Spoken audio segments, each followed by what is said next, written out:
Hi there! Welcome to What is Islam Academy. Let's learn about Islam together. In discussions about faith, words like kafir can create barriers instead of understanding. Many Christians who deeply believe in God and love Jesus feel hurt when labeled as disbelievers. They wonder, how can we be called this when our lives are built on belief? This confusion is understandable. Christians see their faith as a testament to their devotion, so being called kafir feels like a misrepresentation. The issue often lies in translation. The English words disbeliever or infidel carry harsh historical baggage. For Christians, these terms sound like accusations, not just theological classifications. We need to look beyond loaded translations and explore what kafir actually means in the Qur'an. Our aim is not to argue but to clarify and build bridges of understanding. By examining the term in its original context, we can move past misunderstandings and have a deeper conversation about faith. This is an opportunity for respectful dialogue and a shared search for truth. To understand the Islamic perspective, we must return to the Arabic root of kafir, which means to cover or to conceal. It's not an insult, but a technical term describing an action. Covering something, not a person's entire character. The Quran even uses kafir to describe a farmer covering seeds with soil, showing the word's original, non-religious meaning. Theologically, a kafir is someone who, from Islam's view, covers a fundamental truth about God.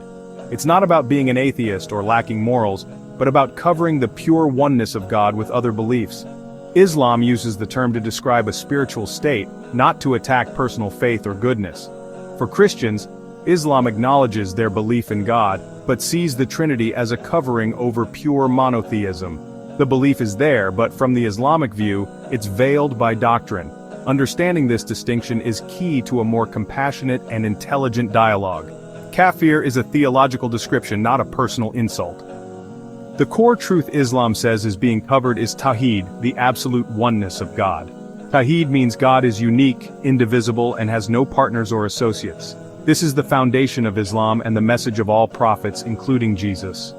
The Quran emphasizes this in Surah Al-Ikhlas. He is Allah, the one and only, He begets not, nor is He begotten. From the Islamic perspective, the Trinity is seen as a deviation from this pure monotheism. Islam views associating partners with God as the gravest error.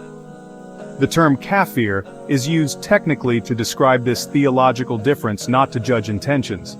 It's about the form of faith, specifically when it compromises God's unity. Islam distinguishes between actions, good deeds, and foundational belief, Tawheed. Good deeds are important, but the key to salvation is correct belief in the one true God. The Quran teaches that even impressive deeds are spiritually weightless, if not rooted in pure monotheism. The ultimate purpose is to know and worship God as He truly is. Associating partners with God, even while doing good, nullifies spiritual value in the afterlife. Islam recognizes the goodness of people, but salvation is tied to belief in God's oneness. The Prophet Muhammad respected good non-Muslims, but theology and character are assessed separately. The term kafir reflects a theological stance, not a judgment of personal virtue. Salvation in Islam is first about upholding God's absolute oneness. The Quran addresses people who mix truth with falsehood, not just pure believers or atheists. In Mecca, pagans believed in Allah but compromised His oneness by associating partners. The Quran challenges this, showing their error was not disbelief, but corrupting monotheism.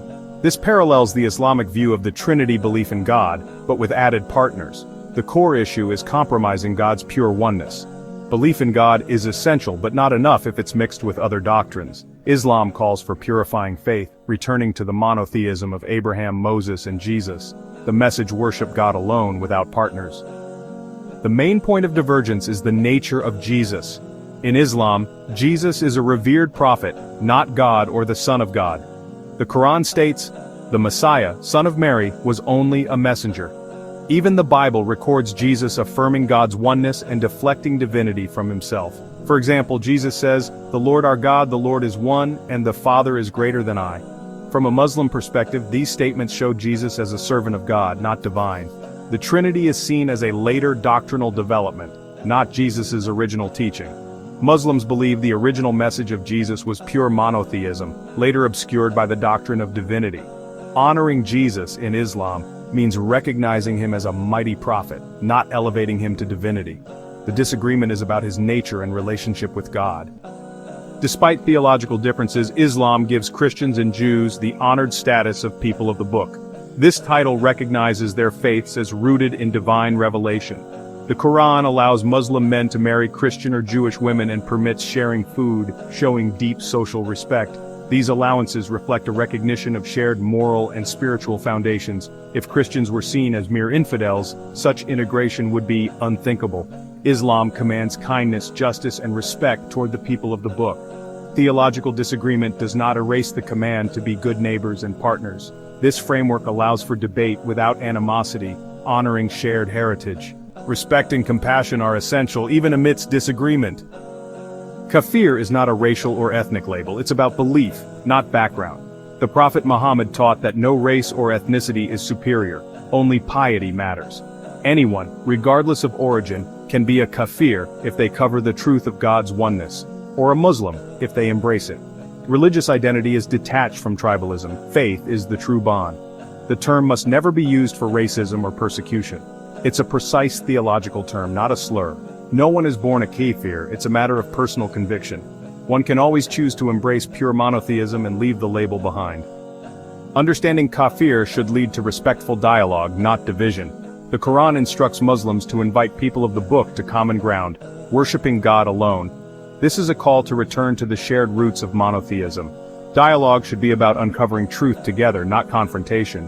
Public debates, when respectful, aim to clarify misunderstandings, not humiliate. Kafir is a starting point for conversation, not a final judgment. The door to truth is always open. The invitation to pure monotheism stands. Let's reflect on the message of all prophets. Worship the one Creator without partners.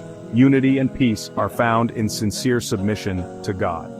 May we follow the example of Jesus, who prayed to the one God and seek common ground.